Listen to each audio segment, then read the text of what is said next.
¿Qué tal? ¿Todo bien? Aprendizaje con esteroides se llama mi charla. Bueno, se voy a decir que el aprendizaje salvó mi vida, pero igual sería un poco pretencioso. Así que bueno, dejémoslo en que el aprendizaje me ha influido mucho. Y voy a hablar justamente de eso hoy, ¿no? De cómo incorporar aprendizaje de otras disciplinas que no son el desarrollo de software o la programación, pues qué podemos aprender de todas esas disciplinas para aplicarlo en el desarrollo de software, ¿no? Bueno, primero, gracias a los patrocinadores, gracias a ellos pues o sea, el evento está de puta madre, ¿qué voy a decir? O sea, es que cualquier cosa que diga. Vale, os hablo un poquito sobre mí para que me conozcáis. Soy Pedro Pardal y soy consultor, que es un poco meme el asunto. Pues bueno, soy ingeniero informático, vengo de Málaga, estoy viviendo aquí en Barcelona unos añitos y bueno, después al final, vueltas que da la vida, pues he vuelto a Málaga a emprender. Y bueno, pues tengo un proyecto que se llama Exeal y que ahora os cuento un poquito de qué va, pero bueno, básicamente pues hacemos coaching técnico y acompañamos equipos de desarrollo. Y aparte, pues también es relevante para la charla y también para que bueno, me conozcáis un poquito. También le doy ahí al pádel, a las pachangas y toco la guitarra, tengo una vida paralela de rockstar. Y os cuento un poquito de qué va Exeal, porque, a ver, esto es una charla muy personal para mí, ¿vale? Y es cierto que Exeal pues, ha sido, y es durante los últimos 2 años, pues ha sido una parte muy importante de mi vida, entonces pues os quiero contar y además es relevante para la charla. Como os comentaba, pues hacemos formación y acompañamiento para equipos de desarrollo, implementar buenas prácticas y este tipo de cosas. Y bueno, va muy a colación todo esto porque cuando yo me planteo hacer o montar el proyecto de Exeal, pues tengo una serie de objetivos en mente y uno de ellos pues, es desarrollar un método de aprendizaje para convertir a programadores principiantes en profesionales expertos. En el menor tiempo posible y manteniendo un alto nivel de exigencia, o sea, tampoco estamos hablando de tal. Que es una cosa que, bueno, pues cualquier cosa, ¿no? Entonces, pues me vuelvo a mi Málaga natal, hace ya 3 añitos, a montar todo esto desde aquí, en remoto, cuando no había pandemia, antes me fui como 3 o 4 meses antes de que nos encerraran a todos. Yo realmente soy de Málaga, pero allí no tenía contactos, no tenía nada, entonces el plan era un poco, pues vamos a empezar aquí de cero, vamos a hacer comunidad, vamos a meternos a eventos, vamos a tal. Podéis imaginaros que eso supone 0 vida personal, porque bueno, al final estás emprendiendo, estás por otro lado trabajando como freelance y tal, y de repente, pues, oh sorpresa, pues llega este señor, ¿no? Y todo lo que son, pues, todos los negocios, toda la comunidad, absolutamente todo parado, todo congelado, y bueno, y todos encerrados en casa, ¿no? Entonces, ¿esto qué supone? Aparte de que el ritmo baja, todos empezamos a tener muchísimo más tiempo libre y, ostras, pues habrá que ocupar ese tiempo con algo, ¿no? Habrá que buscarse algún hobby. Y me di a la droga. No sé, ¿cuántos vosotros conocéis esto? ¿O jugáis? Vale, aquí... Muy bien, o muy mal, ¿no? O sea, los que no lo conozcáis, no os metáis aquí, de verdad. O sea, esto es bueno. Aparte de la droga, del jueguito del LOL, pues empiezo porque digo, bueno, pues un hobby, bueno, no es tampoco... hay mucho tiempo libre. Pues, y tampoco es cuestión de perder tu vida en un videojuego, ¿no? Así que vamos a hacer algo más de provecho y empiezo también a tocar la guitarra, ¿vale? A montar un grupo. Y después de montar un grupo digo, no, esto no es suficiente, el tema de la música me llena mucho y tal, y quiero aprender a tocar el piano, y empecé también a tocar el piano, y me pillé cursos para tocar el piano, no sé qué, y digo, ostras, pues se está viniendo arriba lo de la música, no sé qué, y digo, bueno, pues yo quiero grabar mis temas, grabar mis covers y tal, pues voy a aprender un poquito de producción musical también, ¿no? En plan de... Y luego todo esto en casa, ¿no? Claro, levantan las restricciones, acaba la pandemia y tal, habrá que salir a la calle, moverse un poquito y me apunto a pádel, ¿sabes? También es como, oye, pues igual son demasiadas cosas, me viene un poco arriba, la verdad. Claramente no hay tiempo para llevar todos esos hobbies adelante y además llevar el trabajo, llevar el emprendimiento, o sea, es imposible. Pero es que además... yo soy una persona que cuando me meto a aprender algo me gusta meterme de lleno, ¿vale? O sea, me gusta... o sea, yo pierdo una partida de un arranque del LoL y me jode que flipas, ¿no?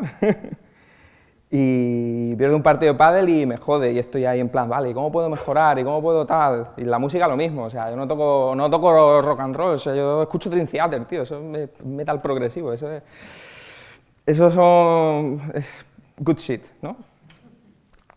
Entonces, claro, me planteo oye, ¿cómo puedo optimizar el proceso de aprendizaje en todo esto, en todas estas disciplinas, para desarrollar el nivel de competencia al que estoy aspirando, ¿vale?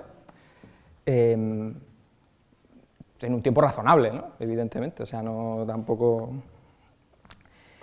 Y entonces, si recordáis una de las primeras slides, que era esta, que era uno de los objetivos de Excel, al final se parece mucho, si os fijáis, ¿no? El objetivo que me había planteado es, oye, ¿cómo desarrollar un método de aprendizaje para convertir programadores principiantes en profesionales expertos, para mejorar el expertise en esta área? Y aquí estamos hablando, pues, más en genérico, pero, o sea, es lo mismo, pero en otras disciplinas, ¿no? Entonces, o sea, me planteo la pregunta, ¿qué tienen en común estas cosas? ¿Vale? ¿Y qué podemos...? Oye, pues ya que estoy rompiéndome la cabeza para ver cómo mejorar en el deporte, cómo mejorar en la música, cómo mejorar en los videojuegos, ¿qué podemos aprender de todo eso para aplicar a cómo aprendemos a programar o cómo aprendemos a mejorar, ¿no? Lo que voy a contar, todo lo que voy a contar a partir de ahora es experiencia personal, o sea, no, es lo que me ha funcionado a mí. No significa que funcione a vosotros, ni que, o sea, esto es un poco mi circunstancia y simplemente pues, lo quiero compartir por si a alguien, por lo que sea, pues le puede ser útil, ¿no? Pero al final cada persona tiene su forma de aprender, cada persona tiene sus expectativas y eso pues es diferente, ¿no? Para cada persona. Entonces lo primero que os voy a contar es definir objetivos. Que sea lo primero que os cuente no quiere decir que sea lo primero que yo hice, de hecho esto no es lo primero que yo hice y me jodió, o sea, cuando lo hice pues guay, ¿no? Pero yo creo que es el primer ejercicio que hay que hacer para cualquier ejercicio de aprendizaje en cualquier área que nos propongamos tiene que ir acompañado por un ejercicio de definición de objetivos, ¿no? Por varias razones, ¿no? Primero porque ayuda a comprometerse y sobre todo validar expectativas con la realidad y validar que realmente pues tenemos tiempo y tenemos recursos y vamos a ser capaces de acabar el proceso, ¿no? Es un ejercicio que en cierta forma siempre hacemos inconscientemente, pero yo he encontrado que hacerlo de forma consciente pues tiene una serie de beneficios que os cuento ahora, ¿no? Y para ello hay una herramienta que me enseñó mi coach del LOL, que es una goal card, ¿vale? Una goal card es una forma de plantearte un objetivo, pues el aprendizaje realmente puede ser de lo que tú quieras, ¿no? Pero que básicamente consiste en verbalizar pues, una serie de respuestas a esta serie de preguntas Y el objetivo es tener esto pues, bien guardado y que lo puedas ver pues, cuando lo necesites para mantener bueno, para mantener la motivación o para recordarte un poco pues, la respuesta a estas preguntas que a veces, pues, en momentos de desmotivación, pues, se te puede olvidar, ¿no? Entonces, es muy importante responder a qué es lo que quiero conseguir, o sea, el objetivo como tal, por qué, cuál es la fecha límite, cuál es el plan, cuáles son los diferentes pasos que voy a tener que dar para llegar ahí. Y estos dos puntos son muy importantes, que es qué es lo que tengo que sacrificar, porque claro, o sea, cuando nos ponemos a definir objetivos, soñamos, es muy fácil soñar despiertos y que se te vaya la pinza, pero luego al final, a la hora de la verdad, la realidad, pues yo creo que voy a tener un par de horitas para dedicarle por la tarde, tal y cual, y bueno, pues al final tenemos familia, tenemos niños, tenemos no sé qué, y esto no funciona, ¿no? Entonces, es muy importante hacer un ejercicio de honestidad y de realmente decir, oye, ¿qué es lo que tengo que dar a cambio para poder cumplir este objetivo, ¿no? ¿Y cuáles son mis referentes? Yo es una cosa súper interesante porque te ayuda a plantearte oye, ¿qué haría esta persona en mi lugar si estuviera en esta situación, ¿no? Y ¿cómo usarla, esa goal card, ¿no? Pues al final la idea es rellenarla, te ayuda a hacer ese ejercicio de visualización, ¿no? Y lo que he hecho, pues te imprimes la goal card y al final pues te la puedes, o sea, o bien tenerla en físico, te la guardas en la cartera o tenerla en el fondo del móvil, lo que sea, pero al final está muy bien porque, o sea, el objetivo es que lo tengas a mano y lo puedas ver pues en cualquier momento, ¿no? Para recordártelo. Al final no deja de ser una especie o sea, hay muchas herramientas de definición de objetivos, ¿no? Pues OKR o lo que sea, esto es una versión pues muy light, muy descafeinada de eso, sin métricas, sin nada de eso, pero no deja de ser un objetivo y un plan, al fin y al cabo, ¿no? Muy importante el por qué, ¿no? No sé si conocéis a este tipo, yo como estoy metido en el mundo del marketing ahora, pues este es uno de los gurús del marketing, que tiene un libro que se llama Start with Why, empieza por el por qué. Y lo pongo, creo que es súper importante hacer el ejercicio de empezar por el porqué, ¿no? Cuando te defines un objetivo. Sobre todo porque te ayuda a dar claridad a cuáles son tus motivaciones y a identificar si tienes motivaciones tóxicas o si realmente, vale, cuál es el motivo por el que estoy haciendo esto, ¿no? A mí, por ejemplo, con el ejemplo del League of Legends, ¿vale? O sea, yo soy una persona súper competitiva, llegó un momento en el que jugar dejó de divertirme, me puse a plantearme objetivos, no sé qué tal y cual, pero al final perdí de vista que lo que realmente quería con esto, que es pasármelo bien, joder. Y hacer este ejercicio del por qué me ayudó a darme cuenta de eso, ¿no? En la vida, adaptado a nuestro sector, ¿esto qué significa? Oye, pues yo creo que esto te puede ayudar a identificar cosas como FOMO, síndrome del impostor, ¿no? En plan de, oye, pues, ¿por qué estoy haciendo esto? ¿Es porque me están presionando en el trabajo, me están presionando en el equipo para que aprenda no sé qué? ¿Es porque realmente yo me quiero desarrollar en esta área? Te ayuda a poner un poco de perspectiva, ¿no? Vale. Siguiente punto. Después de definir un objetivo, pues es armar un learning path, ¿no? O sea, ¿qué pasos tengo que dar para llegar a ese objetivo? ¿Qué conceptos, qué habilidades, qué conceptos tengo que adquirir o qué habilidades tengo que desarrollar para llegar ahí, ¿no? Y ahí hay una cantidad ingente de learning paths para todo, o sea, a nivel o sea, si buscáis, por ejemplo, ahí en la página esta está muy chula, roadmap.sh, que se tiene learning paths para backend, para frontend, para todo, flipante.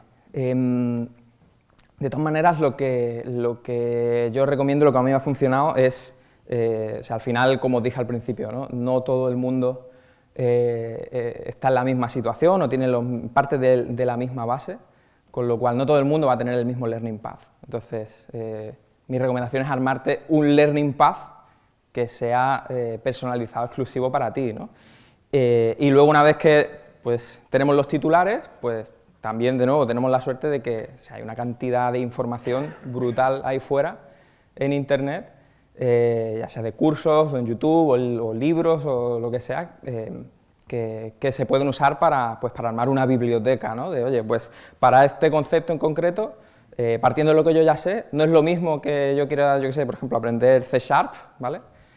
Si ya sé Java, si ya vengo de un lenguaje orientado a objetos, que aprender C# si no tengo ni idea de programar, ¿vale? No me vale el mismo recurso. Pues esto hay que tenerlo en cuenta, ¿no? Otro concepto muy interesante es la curva de aprendizaje, ¿no? Que seguro que la conocéis. La curva de aprendizaje es básicamente pues, un modelo que te explica, pues, en función del tiempo que yo dedico o del progreso en mi aprendizaje, pues cómo va evolucionando el nivel de habilidad, ¿no? Y entonces, pues dependiendo de si es más empinada o más plana, pues significa que estoy aprendiendo más rápido o estoy aprendiendo más lento.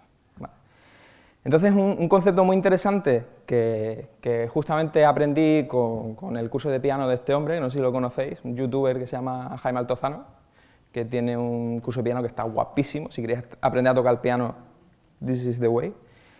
Y este chico habla de hackear la curva de aprendizaje, ¿vale?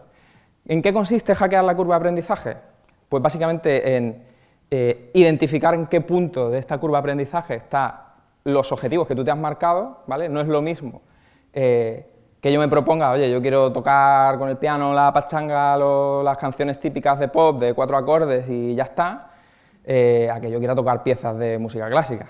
No tiene nada que ver, ¿no? Necesito cosas diferentes. Entonces, para lo primero, para tocar canciones sencillas, no necesito teoría musical, no necesito conocimientos avanzados de acordes o de armonía, no necesito nada de eso. Simplemente necesito, pues, yo qué sé, saber un poco el cifrado de los acordes mayores, menores, tal y cual, saber buscarme la vida para sacarme las canciones de oído y poco más, ¿vale? Entonces, si yo reordeno los conceptos que tengo que aprender en mi Learning Path de forma que pueda llegar aquí al nivel que quiero en el menor tiempo posible, pues estoy ahorrando un montón, ¿no? Entonces, pues eso es muy, muy interesante. Esto nosotros en Excel, de hecho, lo hemos aplicado para diseñar el programa de aprendizaje que tenemos, que al final no dejamos de enseñar conceptos que pues son los que se enseñan normalmente, pues orientación a objetos, refactoring, tal y cual, pero los hemos puesto en un orden que es muy interesante porque ayuda a que en cada uno de estos pasos ya obtengas mucho valor y la gente pueda aportar cosas a los equipos, ¿no? Por ejemplo, nosotros empezamos enseñando a la gente Perimos Programming de saque, antes de nada, ¿no? Entonces, una vez ¿por qué es esto, no? Pues porque a la hora de, o sea, nosotros usamos mucho Perimos Programming a la hora de hacer coaching y el que la gente sepa funcionar de esta manera, pues al resto de la formación pues le da un boost tremendo, ¿no? Y luego seguimos con productividad con el IDE y técnicas de refactoring, porque bueno, al final eso agiliza también muchísimo las sesiones de Perimos Programming, que la gente, o sea, que tengamos claro cómo funcionar con el teclado, con el ratón, ese tipo de cosas, pues nos da una agilidad a la hora de realmente tratar en las sesiones prácticas los conceptos de los que estamos hablando de más alto nivel, ¿no? Entonces, acaban siendo sesiones mucho más productivas. Y luego a la hora ya de conceptos tal, empezamos por TDD y Object Calisthenics, la parte de diseño orientado a objetos, empezamos sobre todo por Object Calisthenics, antes siquiera de ver nada de principios SOLID, ni de principios de alto nivel de cohesión y acoplamiento, o sea, de estas, ¿por qué? Porque Object Calisthenics, que no sé si lo conocéis, yo creo que sí, llevamos hablando de esto ya mucho tiempo. Al final son 10 reglas que son muy sencillitas de aprenderte y de aplicar y no necesitas realmente razonarlo mucho, pero el aplicarlo ya te da un valor muy grande. Hace que la calidad del código que escribes, pues en general sea mejor, ¿no? Y no necesitas realmente entender del todo cuáles son los conceptos que hay detrás, evidentemente te ayuda, pero luego esos conceptos se pueden aprender después, ¿no? Lo reordenamos de tal forma que yo tengo ya el valor cuando, o sea, la gente ya sabe Object Calisthenics, vale, pues ya puedo escribir código de cierta calidad. El siguiente concepto relacionado con la curva de aprendizaje es el plató, ¿no? El plató es ese momento en la curva de aprendizaje en el que yo aquí estoy aprendiendo, y aquí me quedo estancado, por el motivo que sea. Puede ser porque, por fatiga, por aburrimiento, por desmotivación, porque hay un salto de exigencia a nivel pues, al nivel que sea, o porque no puedo aprender solo, porque es muy complicado la parte que viene, por el motivo que sea. ¿Cómo lidiamos con esa situación, ¿no? Cuando nos vemos estancados? Que esto pues pasa, ¿no? Lo típico que, pues yo ya sé tocar la pachanga con el piano y tal, hacer los 4 acordes y tal, pero luego quiero tocar canciones más difíciles, no sé cómo, no tengo herramientas, ¿vale? Pues una herramienta pues es la práctica deliberada, ¿vale? La práctica deliberada, que no sé si a alguno suena el concepto, también por ahí suena, no es tampoco muy conocido, pero realmente es una cosa que aplica a cualquier disciplina, ¿vale? La práctica deliberada es lo contrario de la repetición sin cabeza, ¿vale? La repetición sin cabeza es, oye, imagínate que yo quiero aprender, pues eso, tocar canciones complejas, pero siempre toco el mismo repertorio de pachanga, pues nunca voy a aprender, por mucho que toque, ¿vale? O imagínate que pues yo quiero aprender a ser un crack en el LoL, en el juego, y juego un montón de partidas y tal, esperando mejorar y no mejoro, ¿no? O quiero mejorar en el pádel y lo único que hago es jugar siempre con la misma gente, que tiene siempre el mismo nivel y siempre cometo los mismos fallos, y al final, en resumen, pues tendemos a realizar la misma tarea una y otra vez, y eso lo que causa es que reforcemos los vicios y que acabemos mejorando, si mejoramos muy lentamente, y si no, que incluso nos estanquemos o que empeoremos. Entonces, la práctica deliberada lo que viene a decir es, oye, vamos a dividir una habilidad en sus componentes más elementales y vamos a coger y vamos a practicar cada uno de estos componentes por separado y de forma consciente, poniendo atención, ¿vale? Y el tercer punto, que es muy importante, pues identificar cuáles son nuestros puntos débiles mientras estamos haciendo esta práctica a la hora de pues, buscar, o sea, identificar qué es lo que estamos haciendo mal y poder corregirlo, ¿no? Por ejemplo, en el LoL, imagínate que yo quiero pues, ser un crack farmeando, ¿vale? Pues no es lo mismo que me juegue 1000 partidas y pues al final, joder, a base de jugarme 1000 partidas acabaré aprendiendo, pero yo no quiero jugarme 1000 partidas, tengo una vida, ¿sabes? Entonces, oye, pues hago el ejercicio de cuáles son los elementos que tengo en los que puedo descomponer la habilidad de farmear en el LoL. Pues bueno, pues son estos, no los voy a comentar tampoco mucho. Lo que sí voy a comentar es, vale, cómo por ejemplo podemos aplicar esto para aprender TDD, porque TDD también es una habilidad, igual que farmear en el LoL, igual que tocar un instrumento, igual que tal, y se puede descomponer en acciones mucho más elementales, ¿no? Como por ejemplo, escribir el primer test, ¿vale? Yo puedo hacer una kata en la que lo único o sea, haga toda la kata en modo automático y lo único en lo que me concentre sea en escribir el primer test. O, por ejemplo, en caracterizar un eje completamente antes de seguir, ¿vale? Pues el resto de la kata lo voy a hacer con lo que yo ya sé, pero voy a poner especial atención en que esto salga bien, en hacer reflexión sobre esto en concreto, ¿vale? Para con el objetivo de sacar un aprendizaje. Hay otra forma de hacer práctica deliberada también, que son las restricciones, ¿vale?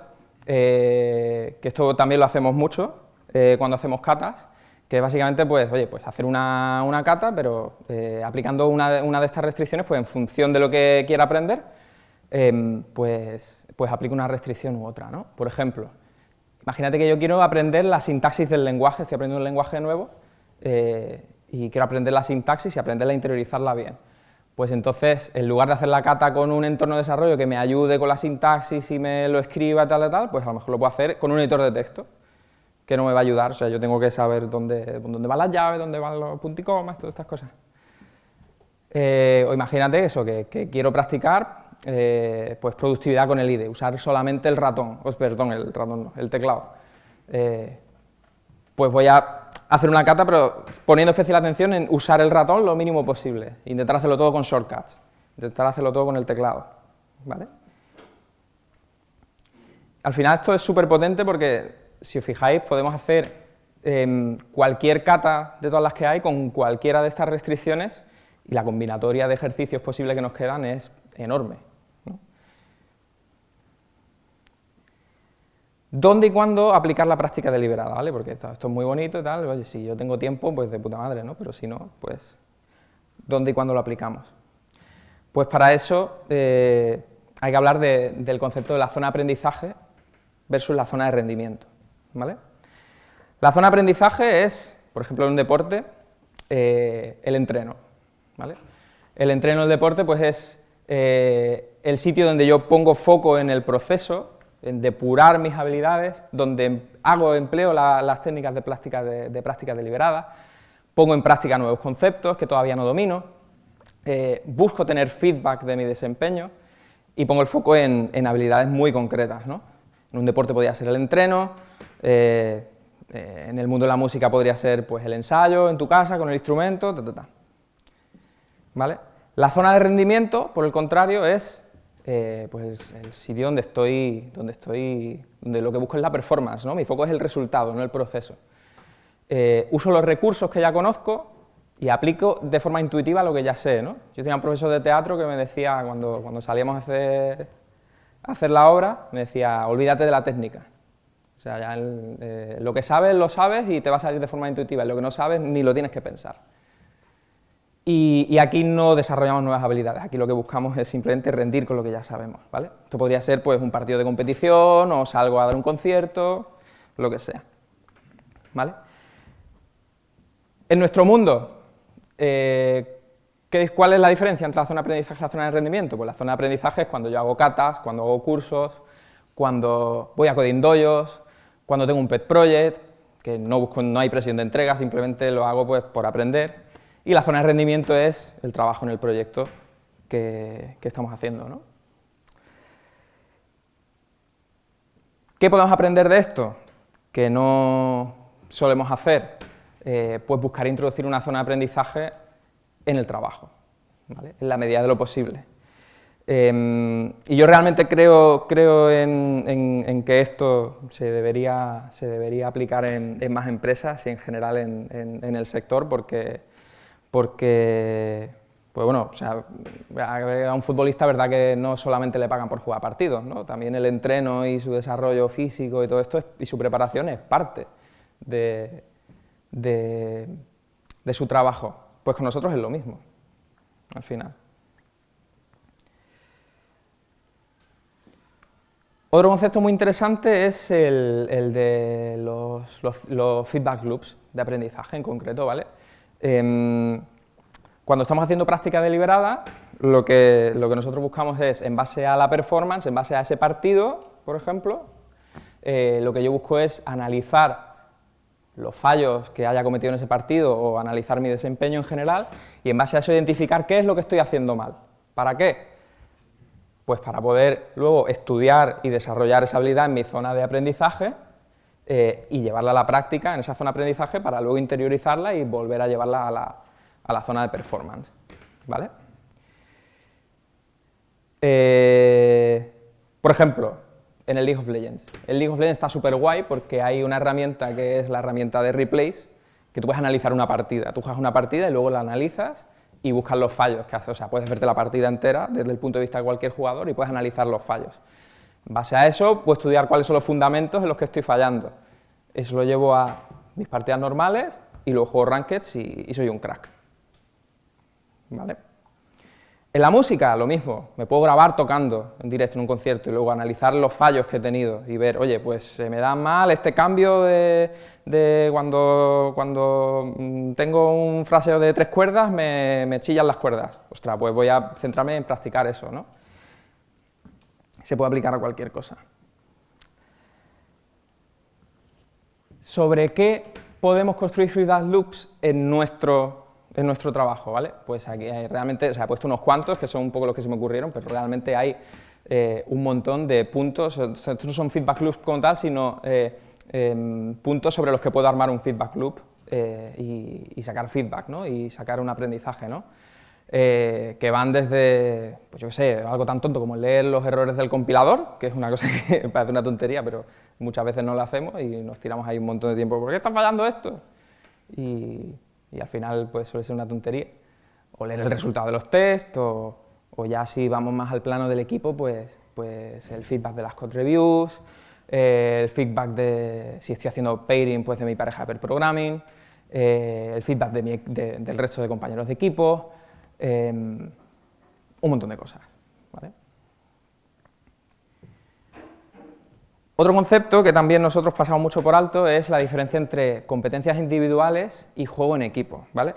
Y son cosas que ambas son importantes y que en el mundo del deporte en concreto, pues esto lo tienen muy clarísimo, ¿no? En el deporte, en la música, en los videojuegos y en un montón de otros sitios, ¿no? Por ejemplo, ya puestos a hablar del deporte, ¿no? Pues una competencia individual podría ser pues la técnica, el golpe que yo tengo a la hora de pues, saber dar bien los golpes, ¿no? Saber dar bien el golpe de revés en el pádel, saber hacer todos los movimientos, ¿no?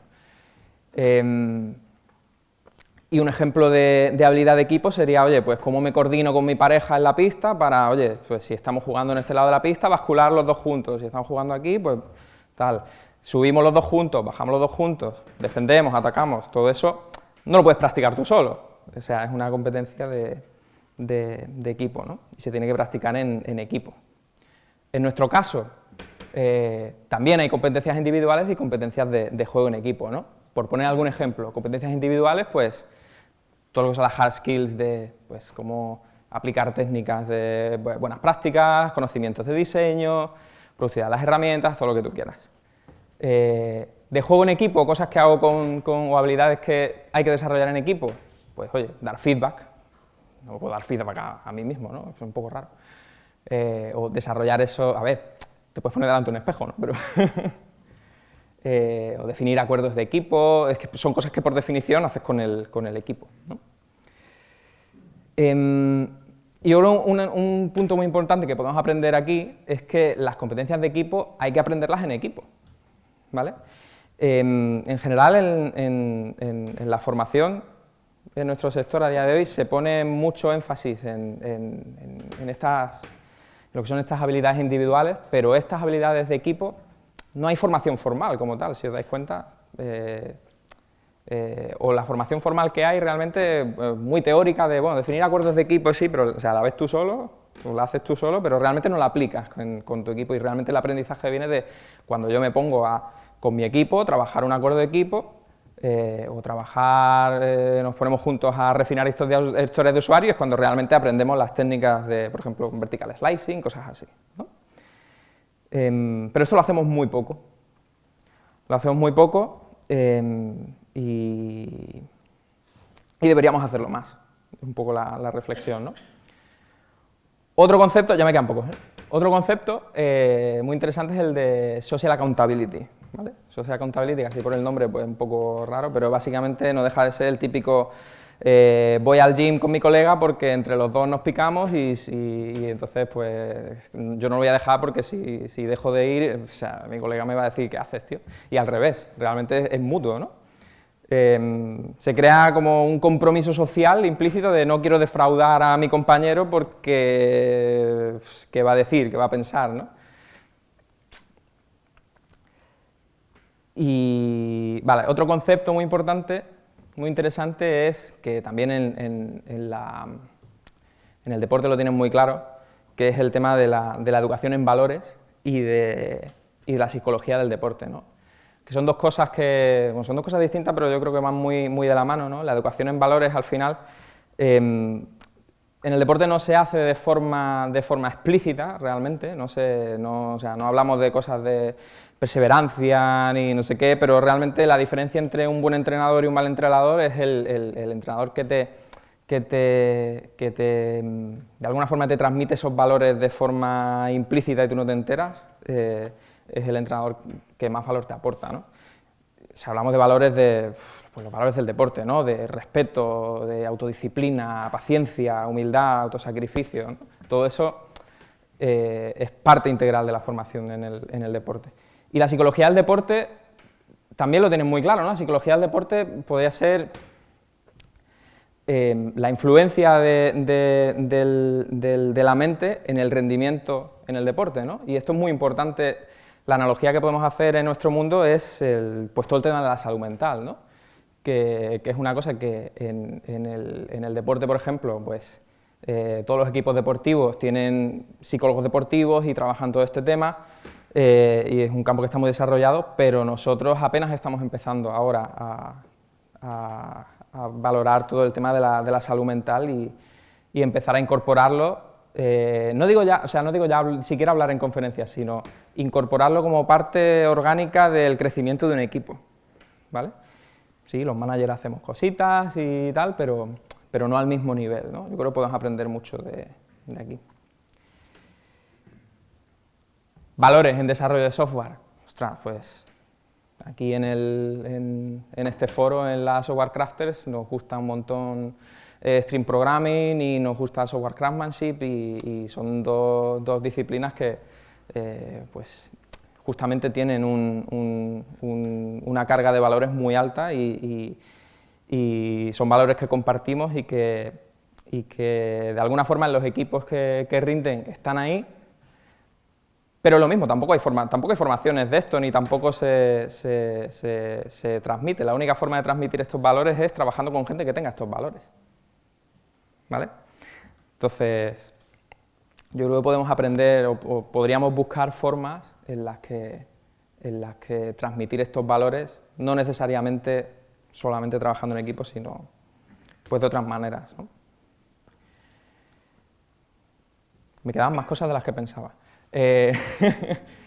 Descanso y ritmo sostenible, esto es otra cosa que en el deporte lo tienes muy claro, ¿vale? Y es que, oye, pues cuando compites a un nivel muy alto, todo esto no es gratis a nivel de la exigencia que requiere de uno mismo, ¿no? Entonces necesitamos tiempos para descansar y para no quemarnos, ¿no? Sobre todo y no acelerar el proceso de aprendizaje más de lo debido, ¿vale?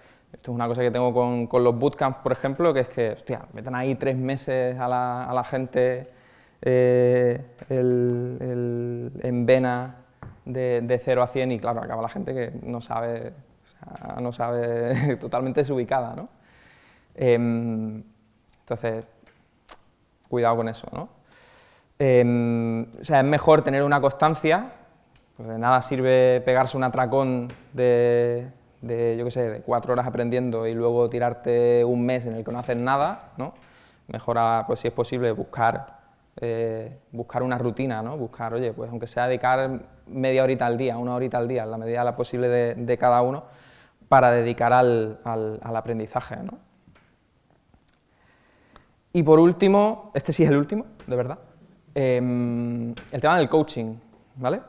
El tema del coaching al final no deja de ser un potenciador de todo lo demás, ¿vale? O sea, un coach, que esto también lo tiene muy claro en el deporte y en otros sitios, al final es una figura, una persona externa que ayuda a potenciar todo el proceso de aprendizaje y todas las cosas que hemos visto antes, ¿vale?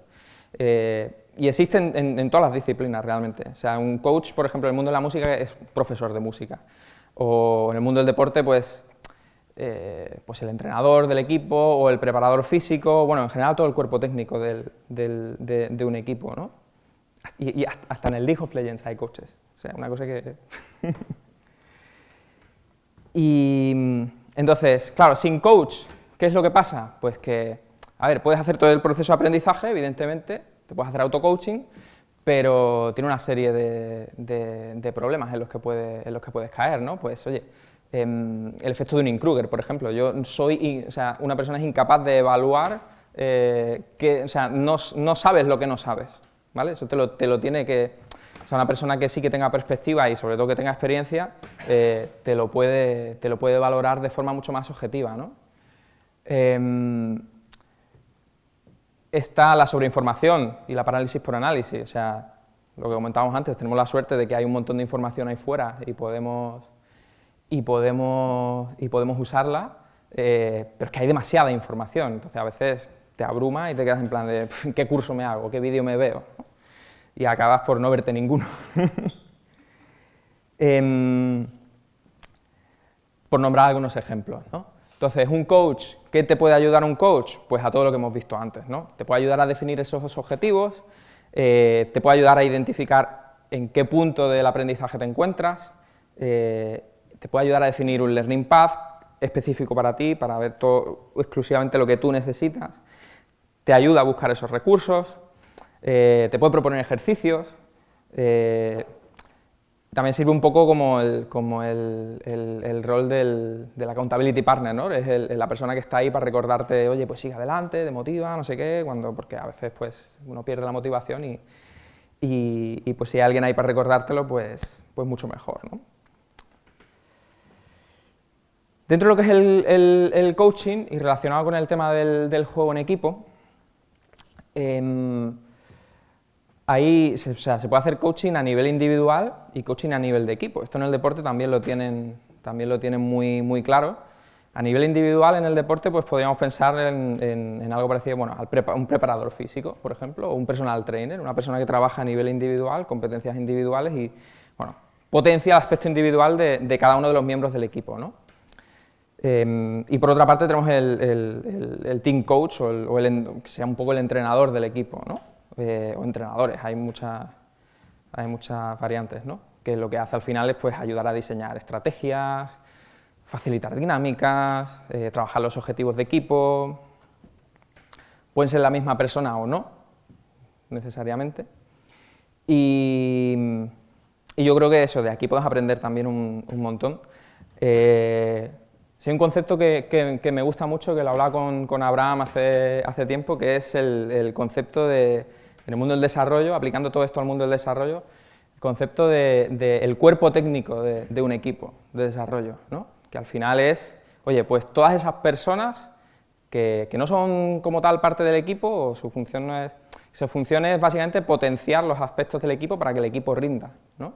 Y aquí estamos hablando, o sea, a lo mejor lo que más se nos puede venir a la cabeza es pues, el típico Scrum Master o Agile Coach o Team Coach, ¿no? Que ayuda a facilitar dinámicas y tal. Pero esto no es lo único que podemos hacer, hay otros muchos aspectos en los que podemos potenciar al equipo, ¿no? Un Tech Lead no deja de ser, en cierta forma, aparte de otras cosas, un Engineering Manager no deja de ser, en cierta forma, un coach del equipo también. Incluso la gente de recursos humanos, un People Partner o un Project Manager, todo esto se pueden entender como parte del cuerpo técnico del equipo, o lo que nos dedicamos nosotros, que es al technical coaching, ¿no? Estos son mis dos compañeros. O sea, están en blanco y negro y yo estoy en color, tío. Qué fallo, no me había dado cuenta. Entonces, yo después, de verdad, después de ver todo esto que hemos visto, de todos estos conceptos que en el mundo del deporte están tan claros, y que en el desarrollo de software no los tenemos quizá tan interiorizados, yo cada vez estoy más convencido de la necesidad de buscar crear un cuerpo técnico de equipos de desarrollo y de tener coaches que ayuden a potenciar cada una de las áreas de estos equipos. Nosotros, en concreto, nos dedicamos a la parte técnica. Bueno, también ayudamos en otras cosas, ¿no? Pero en concreto en la parte técnica. ¿Y qué tipo de cosas hacemos? Oye, pues fomentar buenas prácticas en el equipo, ¿no? Formar al equipo cuando es necesario, transmitirles los conocimientos que en un momento dado necesitan, o ayudarles a definir objetivos, que sería pues, ayudarles a definir en el plano técnico pues, la visión técnica, ¿no? O la arquitectura, o llamarlo como queráis. Mejorar procesos o fomentar hacer ese trabajo de transmitir los valores, ¿no? Que hablábamos de pues, valores de colaboración con el cliente, de un mindset orientado a productos, etcétera, etcétera, ¿no? Voy acabando, no sin antes hacer un poquito de promoción. Si por lo que sea os ha resonado algo lo que acabo de decir, en Excel estamos tanto buscando equipos a los que ayudar, como buscando gente que nos ayude a ayudar a esos equipos, así que si por lo que sea os interesa, hablad conmigo. Y acabaría lanzando esta pregunta, ¿no? Oye, pues estos son un poco lo que se me ha ocurrido a mí en base a en base a los hobbies que tengo, ¿no? Que también podría hacer la reflexión de, ostras, es sano tener hobbies, también, aparte para desconectar del curro y tener una vida personal sana y una salud mental estable, pero es que podemos aprender mucho de las cosas que hacemos fuera del trabajo para importarlas al plano profesional, ¿no? Entonces, yo lanzaría un poco la pregunta de, oye, pues, ¿qué fórmulas os funcionan a vosotros para seguir aprendiendo? Y eso es todo. Preguntas, cuestiones. Hola. Buenas. Mi pregunta va un poco, no sé si tú tienes familia, criaturas pequeñas. No. No, vale. Pues entonces se me queda coja la pregunta, porque, claro, en mi caso sí que lo tengo. Exacto, y que nos vuelva a explicar, ¿no? O sea, el tema es ese, cómo...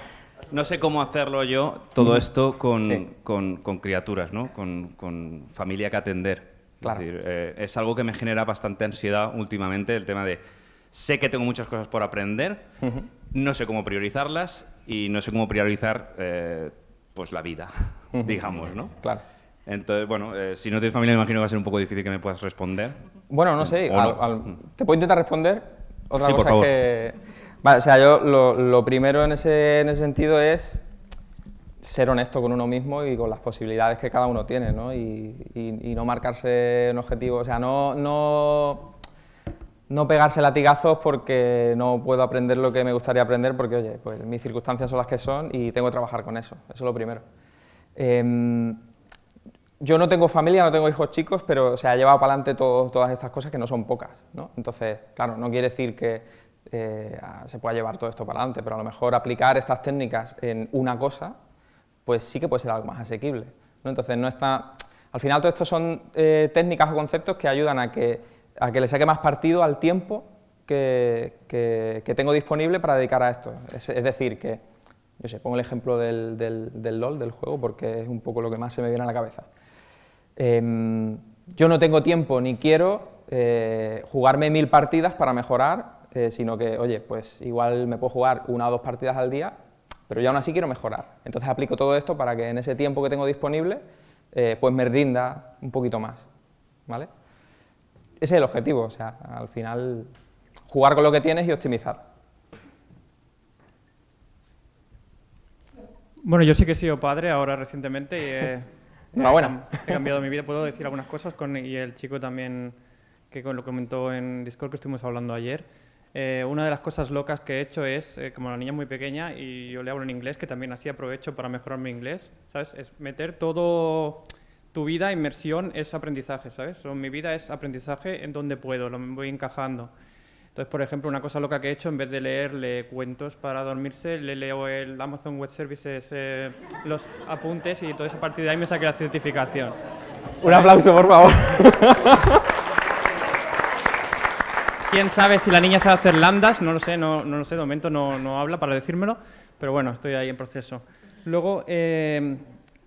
también hago mentor y tal, con algunas comunidades y tal, hago mentoring y cuando les explico lo de los roadmaps, por ejemplo, le digo, no te asustes, ¿sabes? Porque ahí, digo, yo no sé todo, yo llevo 20 años de Java y tal y yo no sé todo lo que dice el roadmap, ¿no?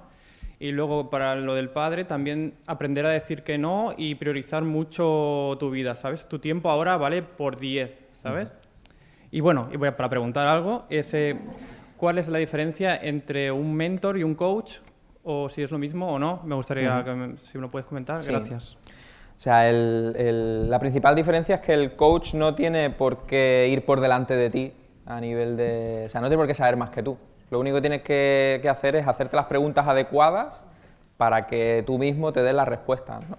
Mentor en ese caso es alguien que ya ha estado donde tú quieres llegar, ¿no? Y que de alguna forma, pues, o sea, más que inspirarte o más que desbloquearte, lo que hace es...